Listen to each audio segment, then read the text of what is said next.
Ibig sabihin, ang lakas ng Aurora ngayon, no?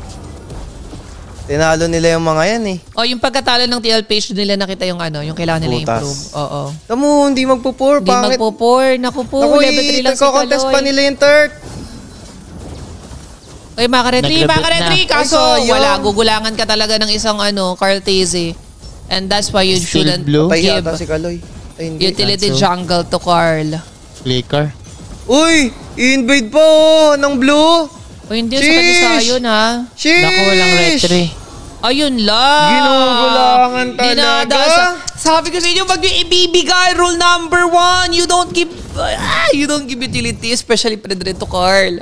Naku, ginugulangan talaga kayo. Legit, kahit gaano kayo. Kahit sobrang sumasabay kayo sa pindutan, kung yung decision making, ganyan sa sobrang kabata. Uy, parang okay lang yan na pinapabawas kay Carl, no? Oo, pinabawasan ni Carl. Parang okay to. Bawasan mo rin Lansu. Yan, nice. Pabor sa kanila yung pagkabawas ni Carl doon. Kaso, doon nagkamali si Carl, binawasan niya yung lore. Yung turtle pala, sorry. Uy, no siya. Uy, no siya. Versus doon Oheb. D1. Oh, sheesh. Patay. Oh, no! Nagkamali siya doon. You challenging the dawn. Oheb. Of the land of dawn. Nag-ano siya, nag-dash in sa wave. Di nag-first kill in siya sa wave tas nasa bush si Oheb. Hindi pa pala siya nag-SS. Akala ko nag-SS siya. Oo. Kasi bakit siya nasa likod? Doon na po lang ang agos. Ang agos ng tubig. 1k gold lead agad dahil doon, no? Uy, kaya ba nila bigyan? Pangit yan. Kaya. Uy, kaya. Oo, nabigyan.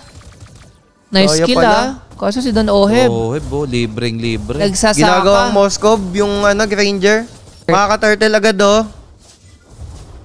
Burst nyo na yan bago Burst pa yan paanohin yan. May pindot talaga ang twist. Kalmaki na lang. Nakasabay sila, no? Sa ganyang galawan ng TL. Ayan na. Lansu on target. Makunat. Makunat nga ba? Uy, nagkamali pa lata ng flicker rin dun, Biblikir pa si Sanford. Kakatakot. Parang mahirap to sa late game. Yung Matilda. Legit. Ang sakit sa ulo ng Matilda mamaya. Shield to. Oh, siya!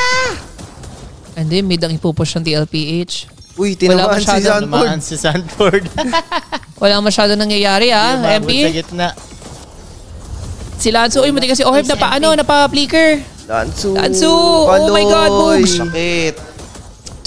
Nako. Yun lang. Tiga na rin si Sion doon. Nice, likod by Sanji. Sige, kaya yata nilang visionan tong Lord. Oy, pupors ba? Makipag-retrian si Carl? Luna. Ang layo. Nakita ni Carl. Ang layo. Ang layo. Sayang. Pero ubos. Kaso ubos sila. May SS pa si Carl. Ay, wala na si Carl. May gatot pa Patay na. si Kaloy. Sakit ni Oheb. Na-SSan! Legit! Ni Carl? Oo, na-SSan ni Carl. Pa-replay naman nun. Hindi, parang wala nang SS Parang na-SSan. Ulti ng dulo, naabot. Oo. Legit, baka nag-cooldown? Kasi tinignan ko kanina walang SS Ang ganda nun. Dinaan sa utility! Sayang. Nagising. Dinaan sa utility. Ginising ng Aurora yung TLPH. Aray. Naku. Ayan na si Oheb. Same hero ang tatalo sa 9 lives. Uy, may stock na yung niyan. Bugs, munti ka na dun, MP. May stock na yung Sky Piercer niyan. Taba ni dun. Uy, grabe naman si Sanford! Pinasok sa base. Grabe si Sanford. Pero dahil dun pati din si Sion. Uy, flicker Buy pa. time. Buy times. Boy pa si Sanford! Ano ba yan? Oh my God, boy pa nga si Sanford! Nanalo, JP! Oh my God, sige na kayo napanalo. Boy pa si Sanford! Oh my God, maraming. Oh shit, dinasa experience. Lugmok si Wise na naman. Binabawi ng Twisted Mind yung panalo mo last week. Endable talaga yan. Binugbog. Kala ko didikit. Dinaan sa utility.